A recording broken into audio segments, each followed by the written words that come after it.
dimanapun kita posisinya dong, pasti kita punya kontribusi kalau kita memang memahami bahwa seorang pemimpin itu mampu memberikan nafas kehidupan kepada siapapun juga, termasuk juga integritas, termasuk juga apa namanya berorientasi ke pasien. Nah itu kan ya siapapun tahulah, dok, capeknya tuh ngurus pasien, capeknya teman-teman yang sudah bekerja dengan paruh waktu malam masih dikomplain lagi.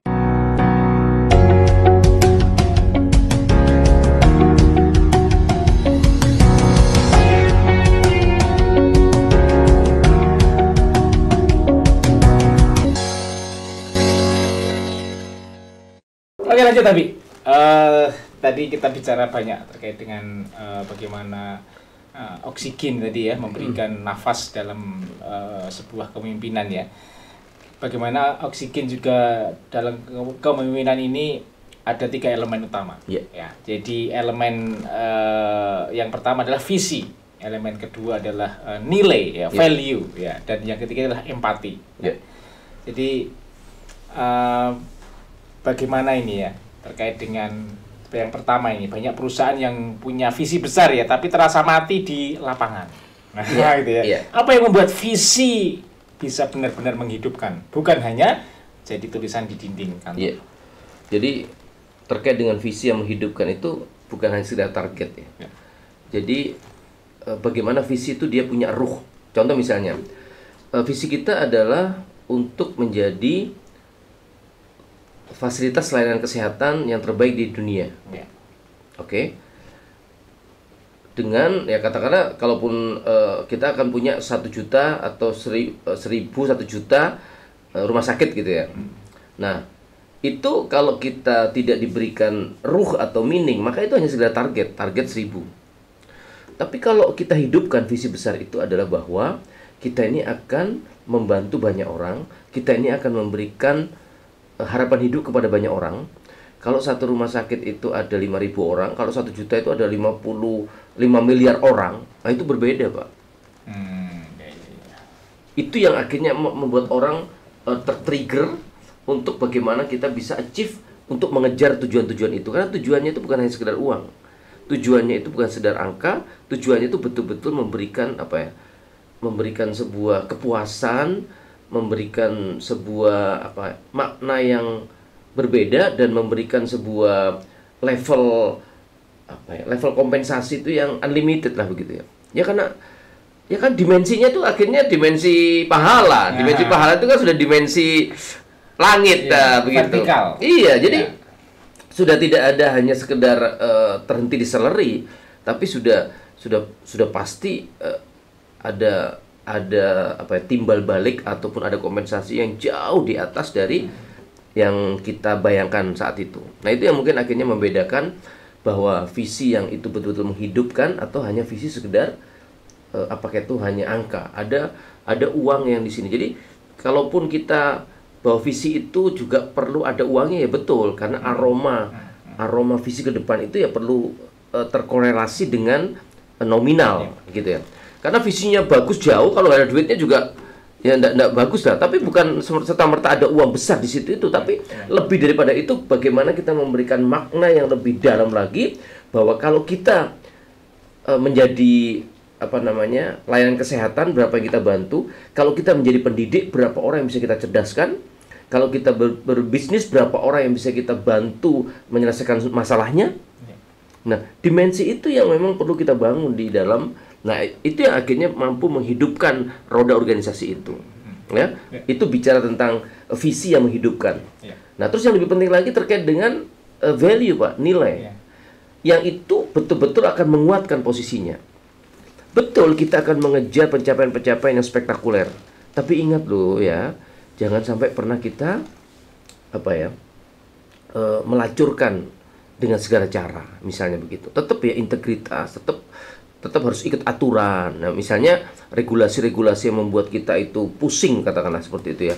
Misalnya syarat pembangunan building, syarat nakes dan segala macamnya, itu memang luar biasa ya persyaratannya. Nah, bagaimana secara integritas kita itu menjaga betul nilai-nilai itu perlu hidup ya, supaya nanti visi besar itu tercapai dan memang kita menghidupi visi besar itu.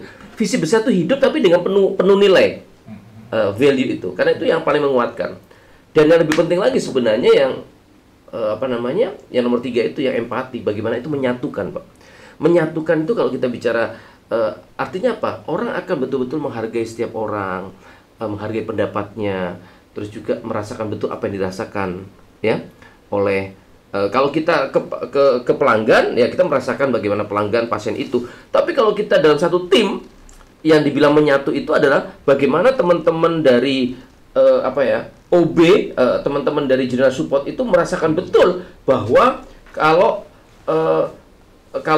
kamar inapnya tidak bersih dan tidak menyenangkan, itu perawatnya dikomplain pasti. Betul. Gitu loh. Wah, padahal dia sudah konsentrasi untuk kesembuhan.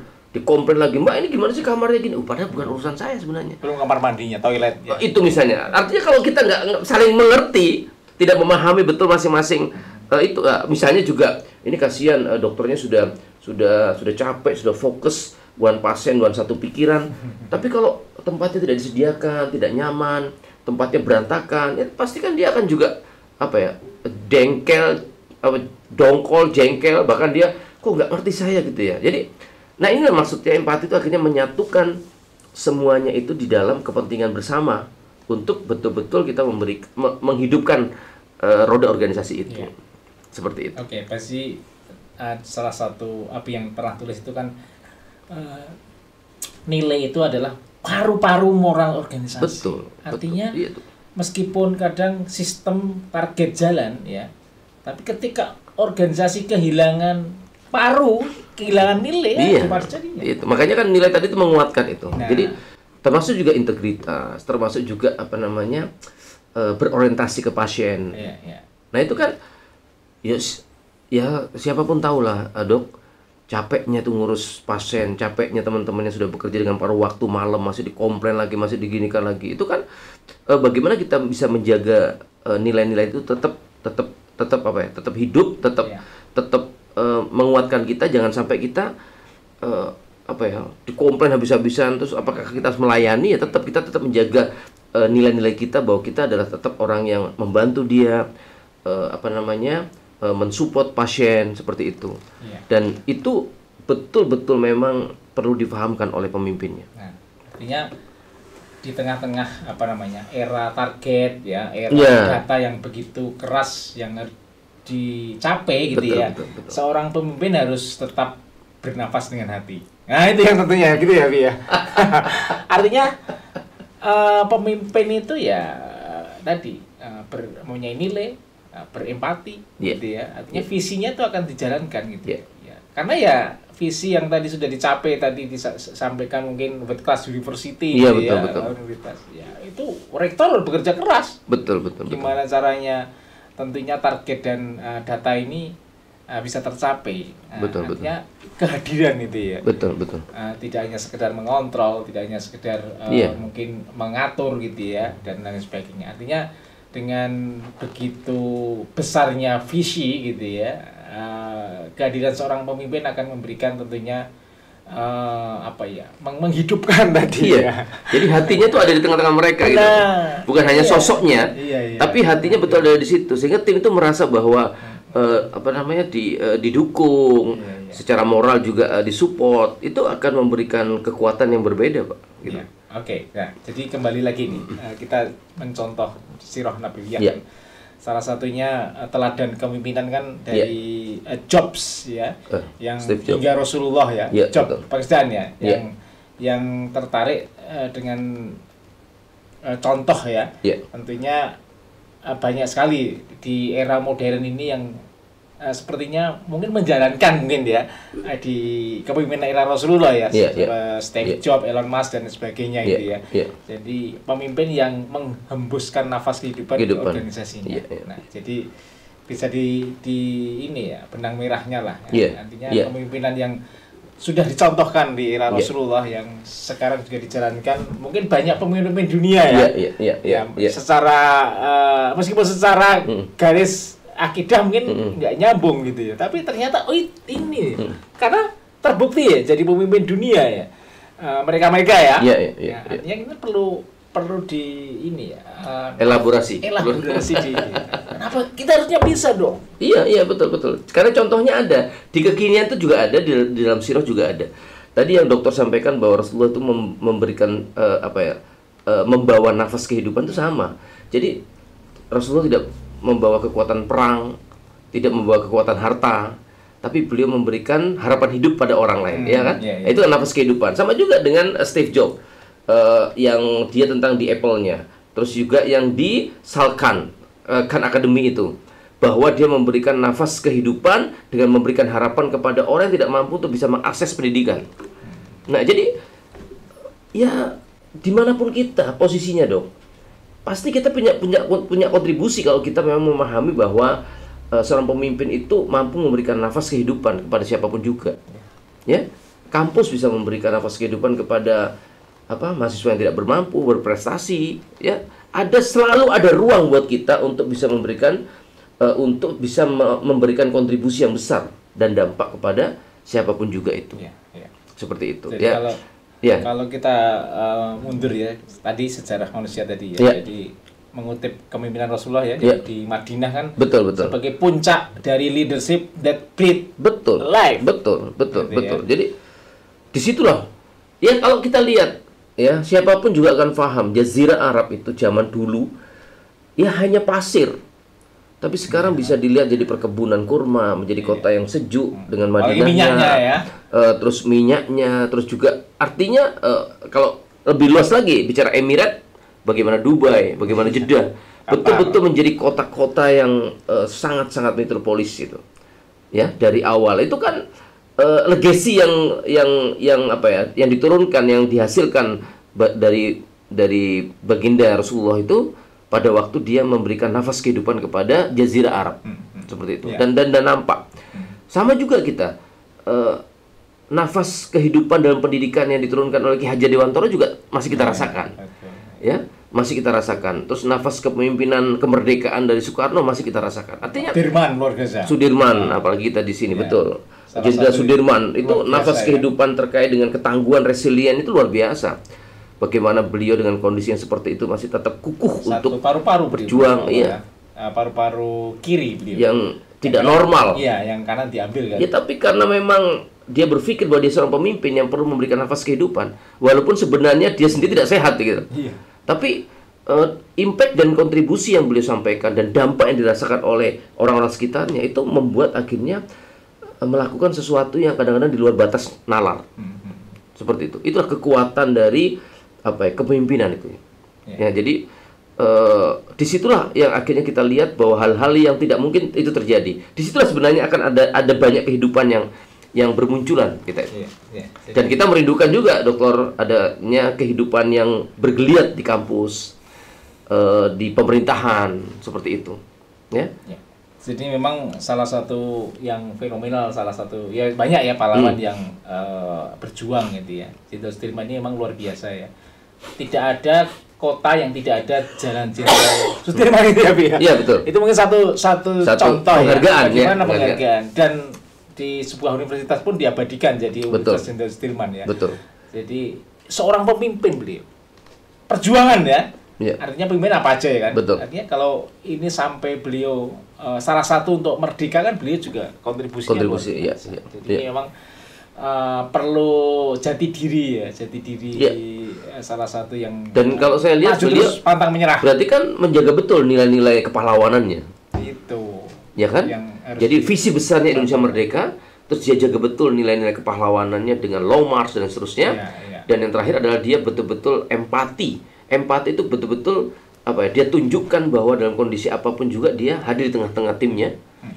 Dan itu yang membuat timnya jadi akhirnya semangat juga untuk bisa long march dengan perjalanan yang cukup jauh seperti itu. Betul, ya. Kembali ke leadership of Brit Life tadi, bagaimana organisasi yang tentunya ya tidak semua organisasi mulus-mulus gitu ya. Pasti tadi ada kadang sakit, kadang meriang gitu sesak nafas karena pimpinnya sibuk mengontrol karena bukan menginspirasi gitu ya. Boro-boro menginspirasi. Tiap hari beban terus merasa gitu ya. Jadi menurut Abi dari sini apa ya istilahnya? Kenapa fenomena ini terjadi? Iya. Apakah karena sistem budaya Iya. ya, atau karena pemimpinnya sendiri kehilangan energi? Makna. Sebenarnya kalau kita tracking seperti yang kita bahas tadi, Dok, bahwa kita ini kan punya dua peran Iya. sebagai seorang leader dan sebagai seorang manajer. Iya. Banyak orang masuknya lewat manajer, Dok. Nah, Peran dia sebagai seorang manajer yang orientasinya kepada tugas, laporan dan seterusnya. Iya. Mereka jarang masuk dari seorang pemimpin yang betul-betul melalui people, melalui orang itu untuk diperlakukan dia sebagai seorang manusia. Iya. Nah, karena kalau dia dari situ, maka nanti dia akan banyak menginspirasi. Contoh kalau misalnya dari manusia ya, contoh terkait dengan laporan. Kita kan sudah diajarkan bahwa seorang pemimpin itu punya 3 topik kan ya, Ya. coaching, mentoring, sama counseling. Contoh misalnya, saya berangkat dari saya sebagai pemimpin nanya sama dokter, dok, gimana sehat keluarga? Oh sehat. Gimana anak-anak? Saya dengar kemarin habis liburan yang dari luar negeri yang datang, dari luar kota datang, ya pada ngumpul-ngumpul semua di sini. Oke, wow seneng banget itu. Ya, gimana istri masak apa ibu-ibunya? Oh ya masak begini-begini, sampai happy segala macamnya. Oke, dok, gimana terkait dengan tugas yang kemarin? Apa yang bisa saya bantu? Atau ada kesulitan? Biasanya kalau gimana laporanmu? Oh, baik-baik saja. Begitu kita ngomong ada kesulitan, baru ngomong, iya dok, sebenarnya. Oke, mana yang bisa saya bantu? Nah, pada waktu seperti itu yang akhirnya, oke, mana kesulitanmu di sini?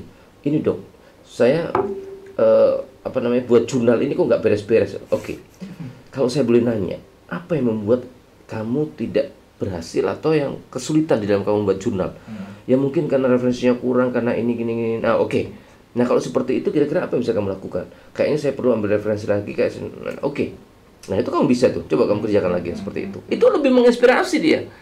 Bahwa timnya mentok iya, tapi dengan cara itu dia hidup. Oh iya, saya harus ke sana. Nah, atau dengan cara mentoring. Kalau tadi coaching itu kita provokasi ke mereka supaya mereka bisa menjawab dengan pertanyaan-pertanyaan yang akhirnya menunjukkan bahwa dia mampu. Tapi kalau mentoring itu adalah bagaimana transfer knowledge. Apa kesulitanmu? Ini dok, untuk bagaimana bisa memastikan jurnal ini dengan benar. Oke, baik, perhatikan. Ada 3 cara kalau kamu jurnalnya benar. Ya, yang pertama, pastikan kamu ini. Kedua, pastikan ini. Nah, itu caranya ngajarin. Nah, oh iya dok, baik. Oke, besok ketemu saya lagi. Nanti kita akan lihat apakah kamu paham atau kamu kurang mengerti. Nah, dikerjakan. Itu akhirnya juga bisa. Dan yang terakhir ini dok, yang sebenarnya tidak ada urusannya dengan pekerjaan, tapi benar-benar berpengaruh terhadap seseorang. Konseling. Konseling itu adalah begini misalnya. Dokter itu adalah orangnya rajin sekali, taat, patuh, pokoknya disiplin. Tetapi memang kalau yang urusan satu ini rada belehar. Apa itu? Dokter itu selalu memang datangnya agak kesiangan. Padahal dokter itu megang kunci lab misalnya. Nah, akhirnya kita panggil, dok, saya mau ketemu ngobrol segala macam, bla bla bla bla, sampai akhirnya pada titiknya, dok, sebenarnya kita sepakat semua kalau dokter itu orang yang dosennya rajin, begini.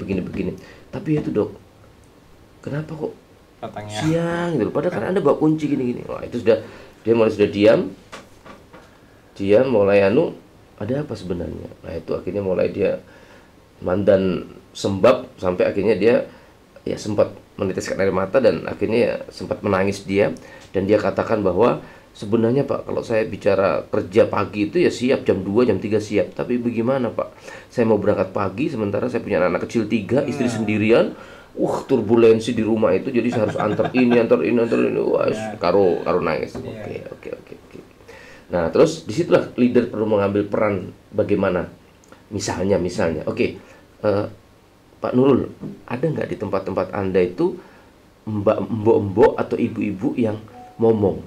Ya ada, tapi kan harganya kan mahal, bahkan lebih mahal dari gaji saya sebagai dosen misalnya. Loh, aku tuh takut di tempat itu ada yang ngomong enggak?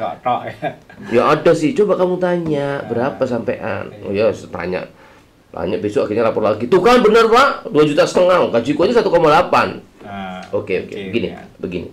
Pak Nurul, seandainya kampus membantu Bapak dengan menyiapkan ibu-ibu yang ngomong untuk membantu istri Anda, gimana? Langsung melek, cium tangannya. Kalau itu terjadi jam 2 saya berangkat besok Pak. Itu maksudnya konseling. Solusi. Jadi gak ono hubungannya dengan kerjaan di kampus, tapi pengaruhnya jadi ke sana akhirnya. Iya. Itu konseling. Jadi artinya kalau leader itu mampu memakai 3 topinya dan melakukan pendekatan secara personal seperti itu, maka pekerjaan-pekerjaannya akan punya dimensi yang lain. Kalau enggak ya begitu aja, Dok. Laporannya hanya angka-angka saja. Terus pekerjaannya ya melulu begitu-begitu saja. Sampai ibaratnya kau ono pertanyaan lain dah, kecuali kawinan, Dok. Kau ono apa pertanyaan yang apa enggak ada cerita yang lainnya dah kok. Kayaknya hidup itu kok gawenan, Dok, ya seperti itu. Itu seperti ini pemimpin yang menyentuh hati. Iya. Kan Maxwell bilang kan, Iya. leaders thoughts hurt Iya. before the ask for a hand. Itu yang tadi itu yang tadi ya. Ini yang Jadi disampaikan. akuisisi dulu hatinya, baru minta tolong tangannya. Iya. Ya jadi udah banyak orang sebaliknya minta tangannya dulu tapi nggak perlu disentuh hatinya juga. Akhirnya transaksional, akhirnya orangnya juga tidak betul-betul bekerja dengan hati. Nah makanya itu yang tadi yang saya kuatkan berkali-kali, Dok, bahwa sudah bukan saatnya kita bekerja dengan strategik dan logika. Sudah saatnya kita bekerja dengan melibatkan rasa. Sudah kita memimpin dengan rasa. Luar biasa. Ini lanjut ke segmen bagaimana menciptakan atau bagaimana kepemimpinan yang transformasional. Iya. Artinya nafas yang tak pernah habis gitu ya. Abi tadi menggambarkan ya, pemimpin transformasional itu sebagai sosok ya yang tentunya menyalakan kehidupan dalam diri orang lain. Yes. Ya, ini suka ya saya istilah Abi tadi, bukan pemimpin yang memerintah ya, tapi yang memberikan kehidupan. Ya. Mungkin bisa dijelaskan ini Abi, bagaimana pola pikir, mindset ya, behavior seorang pemimpin transformasional yang membuat pengaruhnya tak pernah habis. Ya. Jadi pemimpin transformasional itu adalah itu seperti kalau kita bicara tentang api yang tadi itu, engine tadi itu, bahwa dia tidak memberikan engine-nya kepada orang lain. Tapi dia membangun kesadaran dia bahwa kamu itu punya engine yang bisa kamu hidupkan. Jadi pemimpin transformasional itu bagaimana kita betul-betul memberikan sebuah nilai, harapan kepada orang lain untuk bahwa kamu bisa berubah. Dengan apa? Kamu sendiri. Makanya kita selalu diajarkan begini, Pak. Kalau kita punya masalah itu, ojo nang jobo. Semua penyelesaian itu ada dalam dirimu. Gitu loh. Jadi jangan cari keluar, cari ke dalam dirimu itu. Makanya nanti urusannya terkait dengan bagaimana kita membangun diri sendiri, terkait dengan bagaimana kita investasi di pertumbuhan kita. Nah, banyak orang yang tidak melakukan itu sehingga nanti dia kesulitan di dalam proses perubahannya. Apalagi sampai dia itu meniupkan kehidupan buat orang lain. Jadi intinya adalah bagaimana kita betul-betul menanamkan, menguatkan value, terus memberikan kepercayaan pada orang lain, ya, dan juga supaya apa? Dia sama seperti kita, mampu menjadi sumber oksigen buat orang lain. Gitu. Nah, itu clue-nya di situ. Artinya beda dong antara pemimpin yang transformasional dengan pemimpin yang manajerial biasa aja ya. Asal jalan, ngantor, betul. Memberikan arahan, udah selesai. Besok gitu lagi, Pak. Besok gitu lagi. Padahal kita kepingin mereka itu bisa bergerak sendiri, sadar sendiri, dan tidak cukup sampai di situ, dia menggerakkan yang lainnya. Gitu loh. Itu yang akhirnya kita betul-betul bisa merubah sebuah tatanan di dalam unit terkecil kita, tatanan di dalam organisasi yang lebih besar lagi, karena memang kita menggerakkan, karena kita memang menghembuskan oksigen itu, menghembuskan kehidupan itu di banyak orang gitu loh. Tidak hanya untuk kita sendiri. Jadi di akhir sesi ini bisa kita simpulkan ini, bagaimana caranya agar setiap orang dalam organisasi bisa menjadi sumber oksigen. Jadi sumber oksigen itu tidak hanya satu orang di puncak pimpinan, tapi harus mengalir ke tim. Jadi di lingkungan itu, bagi lingkungan itu menciptakan sumber oksigen, betul. Menciptakan sumber oksigen itu buat orang lain sama juga menciptakan pengaruh kepada orang lain, menciptakan pemimpin yang lain kan, sehingga tidak terpusat kepada kita saja. Satu orang saja. Nah kalau satu orang ya top perform namanya, bukan pemimpin. Atau suatu ketika bahwa oksigen kita bisa habis juga di banyak orang.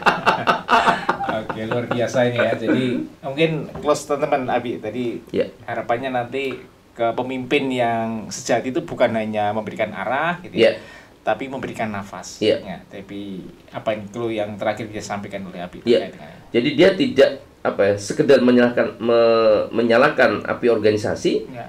tapi juga memastikan setiap orang tetap bernyawa di dalamnya. Ya, oke. Luar biasa.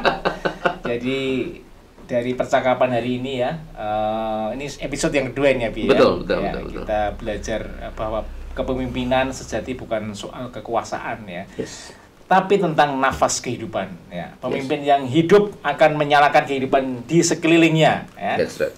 Bisnis yang dipimpin dengan hati ya akan selalu bertumbuh melampaui strategi ya. Terima kasih Abi Daris MNC atas partisipasi di NH Podcast. Thank you. Artinya dengan energi positif yang beliau sampaikan di NH Podcast, para pendengar terus jangan lupa episode selanjutnya. Terima kasih. Assalamualaikum warahmatullahi wabarakatuh. Waalaikumsalam warahmatullahi wabarakatuh.